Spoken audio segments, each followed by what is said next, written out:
she shuts different roads down every day in London just to exercise her power. And it's an ancient form of exercise of power. Hey, we're up here in North Austin, right on the road, able to take him right to his burial place. We're not doing that. Why didn't they just take it on, down to San Antonio, wait till tomorrow till rush hour, block traffic there, drive down to Houston. Hey, 5 o'clock traffic, driving circles around Houston on taxpayer money. Oh, let's go up to Dallas, show respect. Let's just drive over to Oklahoma City, drive in circles. Do you get the magnitude of this information? I mean, show them again. That's the route they took. That's Austin to South Austin and then over west and then all the way around. It's got to be 100 miles out of the way. Instead of, oh, what does Google Maps, what does MapQuest and every other map system show? Boom. It shows you go directly from where that church is to that toll road, 45 north, right to that major state highway, right there, straight shot. And I just guesstimated earlier, I said 60, 70 miles of the way. It looks like over 100. And I'm going to say it again, you show respect. They should have driven that officer all the way down to the southern tip of Chile, where you can wave at penguins in Antarctica, and then turned it back, and then driven it to Russia, and blocked all their roads, and then driven it to China, and just here he comes forever. Circling the earth, every road, oh, here comes the officer, block the road. I mean, this is so sick.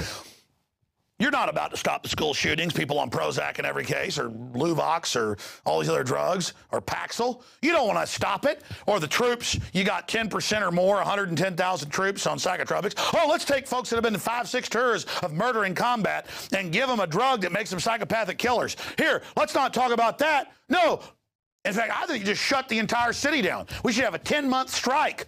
Everybody just sit in your homes and rot, just worshiping. Oh, an officer was killed.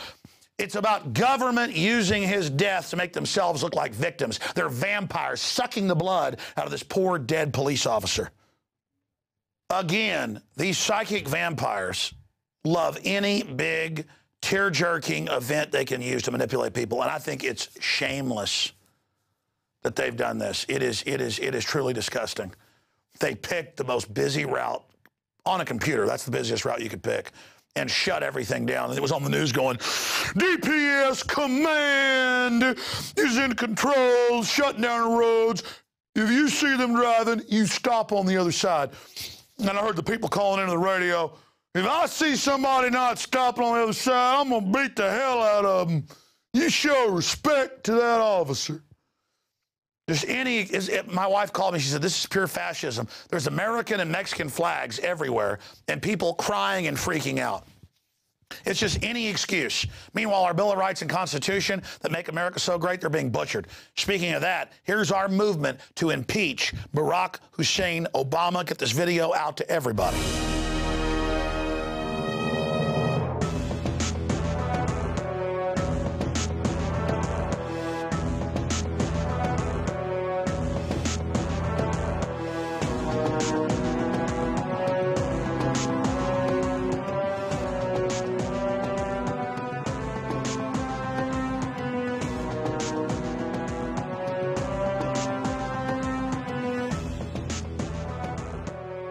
On March 7th of this year, Representative Walter Jones of North Carolina introduced House Resolution 107 into the United States Congress. The resolution states, whereas the cornerstone of the Republic is honoring Congress's exclusive power to declare war under Article 1, Section 8, Clause 11 of the Constitution, now therefore be it resolved by the House of Representatives, the Senate concurring, that it is the sense of Congress that, except in response to an actual or imminent attack against the territory of the United States, the use of offensive military force by a president without prior and clear authorization of an act of Congress violates Congress's exclusive power to declare war under Article 1, Section 8, Clause 11 of the Constitution.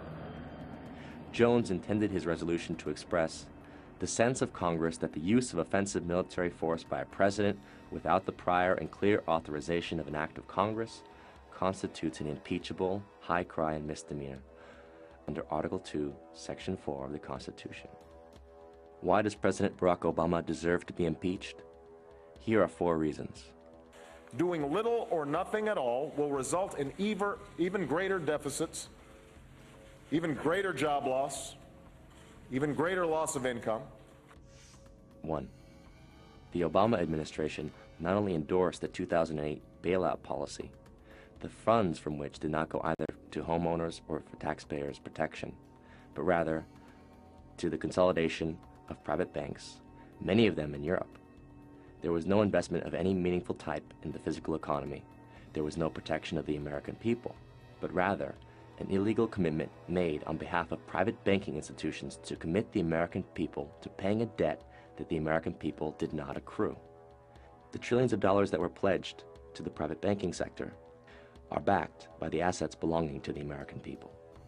This combines to represent the most clear violation of the principle of the general welfare in the preamble to the Constitution of the United States. I also want to be clear about what we will not be doing. The United States is not going to deploy ground troops into Libya. U.S. boots are reportedly on the ground in Libya. 2. The Obama administration conducted a war in Libya which it claimed it did not conduct, with American forces that it claimed were not involved, to the purpose of overthrowing and then executing a head of a sovereign state, who was held in the custody of insurgent forces financed and militarily supported by the United States, France, Britain, and other NATO countries. This was done despite the fact that the United States was neither attacked nor threatened with attack by the nation of Libya. Only the Congress, not the President, has the authority under the Constitution to declare war. But the Obama administration believes that it has that authority. Do you think that you can act without Congress to initiate a no-fly zone in Syria without congressional approval? The administration recently asserted that its actions are above the laws of the United States in an exchange between Obama Secretary of Defense Leon Panetta and Senator Jeff Sessions of Alabama. Our goal would be to seek international permission, and we would come to the Congress and inform you and determine how best to approach this, whether or not we would want to get permission from the Congress. I think those are issues we would have to discuss as we decide what to do here. What I heard you say is we're going to seek international approval, and then we'll come and tell the Congress what we might do. The Obama administration, thus, does not believe that the Congress has the exclusive power to declare war, and accordingly, the President should be impeached. Let me welcome Prime Minister Cameron to the United States of New York. Obviously, there is an extraordinarily special relationship. 3. The Obama administration sides with the imperial power of Great Britain, and proudly so, in what has been called the special relationship.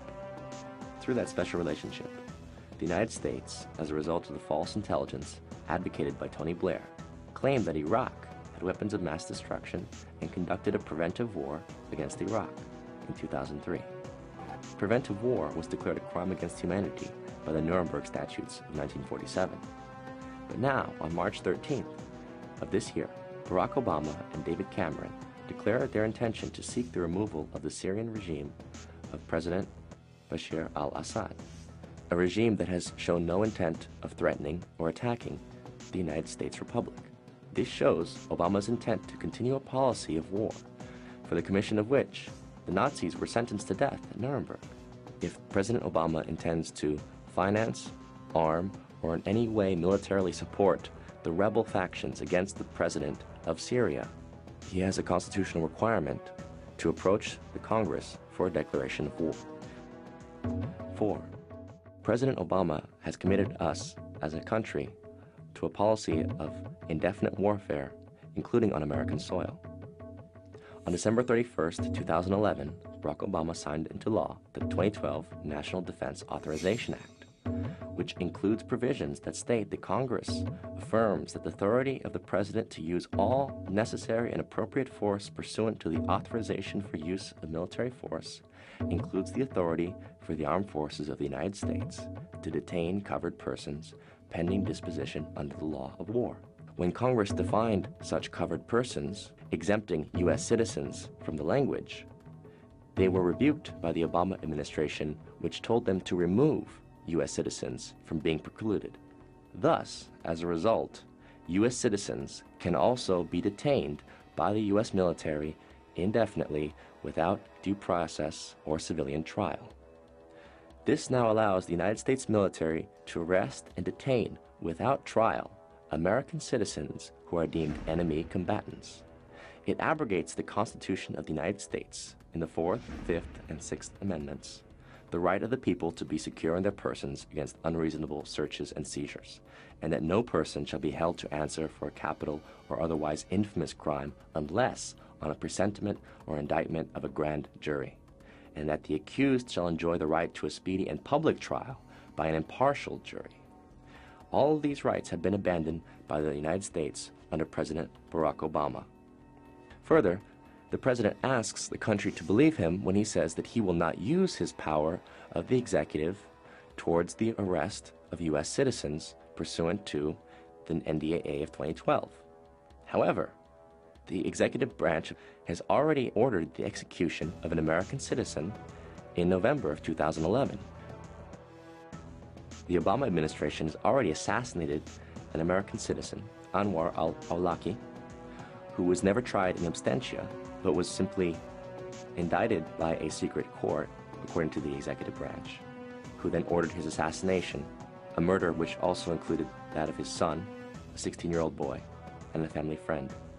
Considering the president's willingness to assassinate American citizens, are we really ready to entrust him with the power to indefinitely detain U.S. citizens in the course of so-called combat? After all, our Constitution promises the trial of all crimes, except in cases of impeachment, shall be by jury, and such trial shall be held in the state where the said crimes shall have been committed. Now is the time. If we choose to surrender our republic to the machinations of dictatorship for fear of external threats, terrorism, and other amorphous enemies, then we do not deserve the republic which was given to us by our forefathers and promised to us based on the pledge that it is a republic of the people, by the people, and for the people. Consequently, as a republic belonging to us, we are not accountable to the President and the Congress. They are accountable to us. And should the President presume dictatorial powers, regardless of the state of war that he may claim we are now in, he must respond to our demands to protect American citizens from unauthorized illegal detention by the military and to annul this National Defense Authorization Act of 2012. And if he does not do so, then he deserves to be impeached immediately. But if we say nothing today, where will we be tomorrow?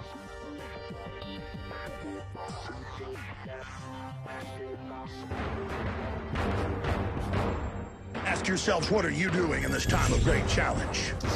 What are you doing to unlock minds?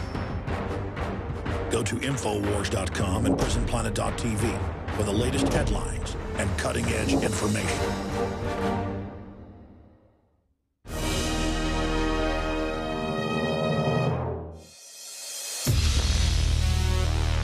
I'm announcing our biggest contest ever. And we're looking for people who love freedom and who want to be all in the resistance to tyrants. So you say you want to fight the New World Order.